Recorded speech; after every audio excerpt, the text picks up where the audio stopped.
आज हम बात करेंगे स्टैटिक बैलेंसिंग। जैसा कि हम व्हील बैलेंसिंग पढ़ रहे थे, तो अब हम जानते हैं कि व्हील को हमें स्टैटिकली और डायनेमिकली बैलेंस रखना पड़ता है। तो आज हम सबसे पहले स्टैटिक बैलेंस लेते हैं कि व्हील को कैसे स्टैटिक बैलेंस देते हैं, बैलेंसिंग इसकी करते हैं। तो static balance can be measured by a static balancing machine where the tire is placed in its vertical axis on a non-rotating spindle tool. The spot on the tire where the mass is greatest in acted on the gravity to deflected the tool downward. ये कह रहा है कि अगर ये मेरे पास एक wheel है और यहाँ अगर कोई कुछ सरफेस उठी हुई है ना, तो मैं क्या करूँगा, इसको अगर रोटेट करूँ, इस टायर को अगर मैं रोटेट करूँ सिंपली, और यहाँ कुछ टूल लगाऊं, या एक सिंपली से समझने के लिए एक स्टिक मैंने यहाँ लगा दी और ये रोटेट हो रहा है, तो जब ये वाला पोर्शन आएगा तो ये यहाँ डिफ्लेक्शन होगा कि नहीं होगा? ये अप एंड डाउन होगी, तो ये डिफ्लेक्शन होगा। इससे हमें पता चल जाएगा कि यहाँ कुछ गड़बड़ है, यहाँ उभरा हुआ पार्ट है, तो हमें इसे बैलेंस करना होगा। ये वाइब्रेशन बढ़ाएगा गाड़ी में, तो हमें इसे रिमूव आउट करना पड़ेगा। The amount of deflection indicates the magnitude of unbalance. The angle of deflection indicates the angle location of the unbalance. ये एंगल बता देगा कितना अमाउंट डिफ्लेक्शन है और कहाँ है ना। वो सारा हमें एनालाइज हो जाएगा कि कहाँ पर ये डिफ्लेक्शन आ रहा है, वहां हम चेक करके उसको रिमूव करेंगे या टायर को चेंज करेंगे।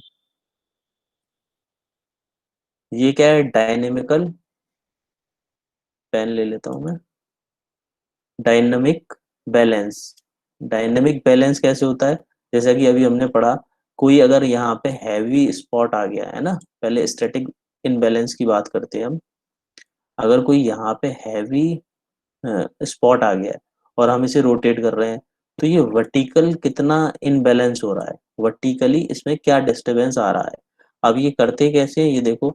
इन the tyre factory the tyre is mounted on a balancing machine test wheel. The assembly is accelerate up to speed 300 rpm or higher. The sensor measure the force unbalance as tire rotate. क्या कह रहा है? हम इसको 300 RPM पर rotate करेंगे और higher speed पर, 300 आरपीएम पर या इससे हायर स्पीड पर जब हम रोटेट करेंगे, तो सेंसर मेजर करेगा अनबैलेंस फोर्सेस को। यहाँ पे क्या अनबैलेंस फोर्स है, और हम इमिडिएटली इसको इंडिकेट कर लेंगे और उसको रिमूव करेंगे या टायर को चेंज करेंगे। ठीक। These forces are resolved into static and couple value for the inner and outer planes of the wheel and compared to the unbalanced tolerances. तो इन सबको हमें दूर करना पड़ेगा, अदरवाइज वाइब्रेशन व्हीकल में बहुत आएंगे। अब डायनेमिक इनबैलेंस की अगर मैं बात करूं, ये ज्यादातर व्हील्स में आती है। जैसा कि हम जानते थे, ये रन आउट हो जाता है व्हील, है ना, लहक आ जाती है। तो क्या कंडीशन हो सकती है? रिम और व्हील को हम कंबाइंड इसमें देखेंगे, तो इसमें क्या है, लेफ्ट टू राइट वाइब्रेशन आ रहे हैं। इसमें लेफ्ट टू राइट वाइब्रेशंस आ रहे हैं। तो हमने इसको रोटेट करके देखा, तो यहाँ हमने जो मशीन देखी थी, ये वाली जो मशीन हमने पढ़ी हुई थी, इसमें ये machine car wheel balancer machine, तो इसमें हम टायर को फिक्स कर देते हैं, इस ब्लैक कवर को कवर करते हैं, जैसे ही इसके अंदर सेंसर होता है, ये रोटेट होना शुरू हो जाते हैं, है ना। इसकी थिकनेस, इसका डाया, टायर का सारा चेक करके हम इस मशीन में से लगाते हैं।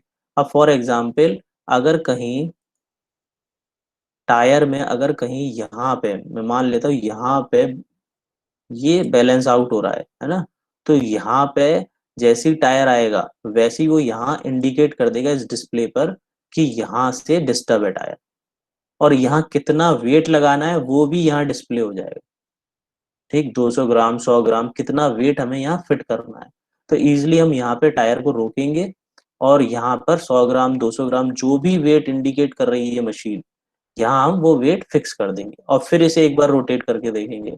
हो सकता है आपकी बार यहाँ आ जाए, इनर आ जाए, आउटर आ जाए, यहाँ आउटर में कहीं आ जाए, तो हम जो भी जैसे भी वेट ये मशीन बताएगी वही वेट हम यहाँ फिक्स कर देंगे उसी एरिया में, जिससे टायर इजिली बैलेंस हो जाएगा। ठीक। तो यहाँ पे अगर रन आउट हो रहा है, जैसा कि इसमें दिखाया गया है फिगर में, ये इस केस में यहाँ पर हो रहा है और एक यहाँ हो रहा है। ये इनर आउटर कहीं भी हो सकता है, वो मशीन जैसे हमें बताएगी वैसे ही हम यहाँ ये फिक्स कर देंगे और फिर इसे एक बार रोटेट करके देखेंगे तो एरर नहीं आएगा। तो ये प्रॉपर मशीन सारी चीजें इंडिकेट कर देगी। अब जो अभी हमने वेट्स की बात करी वो इसमें हम देखते हैं। देखिए, व्हील बैलेंसिंग के दौरान जो हम वेट यूज करते हैं, wheel balancing also known tyre balancing भी बोलते हैं इसे। व्हील और टायर, यानी कि व्हील रिम और टायर साथ में हम बैलेंस करते हैं। It is process of equalising the weight of combined the tyre and wheel. ठीक, दोनों को साथ में assembly so that spin smoothly at a high speed. ठीक। A balancing involve putting the wheel and tire assembly on the balancer which center the wheel and spin it to determine where the weight should be go। ये वही कह रहा है कि balancing machine में हम लगाएंगे और व्हील को रोटेट करेंगे 300 आरपीएम से ऊपर, है ना, या 300 आरपीएम या उससे ऊपर। ये व्हीकल टू व्हीकल वैरी करेगा। अब अगर मशीन ने मुझे, जैसा कि ये देखो, ये यहाँ पे ऐसे करके इसका वेट लिखा रहता है। ये वेट कितने का है? 200 ग्राम का, है ना। ये सारे ऐसे बढ़ते हुए क्रम में वेट आते हैं, 100 ग्राम, 200 ग्राम, ये सारे वेट आप देख रहे हो इंक्रीज हो रहे हैं, है ना। और ये इसने लगाया हुआ है वेट, ये इसने रिम में लगाया हुआ है। फॉर एग्जाम्पल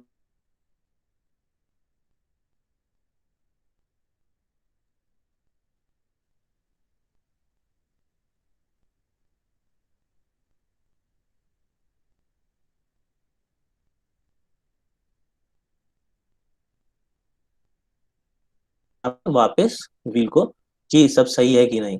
अब फॉर एग्जाम्पल यहाँ आपने फिक्स कर दिया 200 ग्राम का, फिर आपने रोटेट करके देखा, तो हो सकता है कि यहाँ कहीं व्हील पे, कहीं और व्हील पे, जैसे ये एक व्हील है, इसकी पेरीफेरी पे आपने यहाँ फिक्स कर दिया। अब आपने दोबारा रोटेट करा तो वो यहाँ बता रहा है 100 ग्राम का वेट, तो आपने यहाँ फिट फिट कर दिया। फिर रोटेट करेंगे, फिर बता सकता है, या हो सकता है ये अलाइनमेंट हो गया हो, इसका प्रॉपर बैलेंसिंग हो गई हो, है ना। अब बैलेंसिंग हो गई प्रॉपर, तो फिर आप टायर को निकालेंगे, दूसरा टायर इसमें फिक्स करेंगे। अब सेकंड क्या है? Alloy wheels. अगर अलॉय व्हील्स आते हैं तो उनके वेट कुछ ऐसे होते हैं। अलॉय व्हील्स में क्या है, आपको इस ऐसे रिम में पोर्शन नहीं मिलता, ये सेगमेंट नहीं मिलता फिक्स करने के लिए। तो हम क्या करते हैं, इनको चिपका देते हैं वेट्स को, जैसा कि ये व्यक्ति चिपका रहा है यहाँ पे। ठीक। अगर वेट ज्यादा है तो ये पूरी स्ट्रिप आप चिपका दीजिए। अगर वेट आपको कम लगाना है, अगर मशीन ने बताया कम, तो ये आप यहाँ से इसे रिमूव भी कर सकते हैं। इतने पोर्शन को आपने रिमूव कर दिया, बाकी ये पूरी स्ट्रिप आपने चिपका दी।